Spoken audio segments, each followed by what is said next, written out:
శ్రమను వీరత్వమును. సైనికుడు ఒకనికి తీరని వ్యాధి ఉండెను. భరించలేని బాధతో గిలగిలలాడేవాడు. అయితే ఆ సైనికుని యుద్ధరంగంలో చూసిన వారు విస్మయం చెందుదురు. ఎందుకనగా తీవ్రమైన యుద్ధంలో ముందు నిలబడి ఆవేశంగా యుద్ధం చేస్తాడు.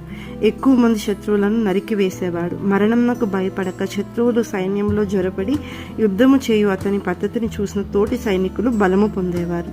జబ్బుతో త్వరగా మరణించబోచున్నాను, దానికంటే యుద్ధరంగంలో మరణించుటే మేలని చెప్పుచుండెను. ఆ సైనికుని సాహసములను కనిపెట్టిన రాజు మొత్తము ఖర్చులు తానే భరించి ప్రఖ్యాతిగాంచిన డాక్టర్ల వద్దకు పంపి బాగు చేయించెను. జబ్బుగా నుండగా ఎంతో యుద్ధం చేసిన వాడు వ్యాధి నయమైనడల్లా ఎంతో చక్కగా యుద్ధం చేస్తాడని ఆశించెను. అయితే రాజుగారి ఆశ నిరాశ అయ్యెను. స్వస్థత పొందిన సైనికుడు యుద్ధరంగంలోనికి అసలు రాలేదు.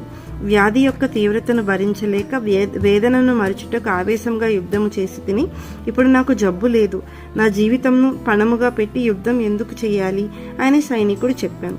శ్రమలు పాట్లు ఉంటేనే ప్రజలకు దేవుని వెతుకు ఉద్దేశం కలుగుచున్నది. నేను నీ కట్టడలను నేర్చుకున్నట్లు శ్రమ నొంది ఉండుట నాకు మేలాయను. ఇది దావీదు యొక్క అనుభవం.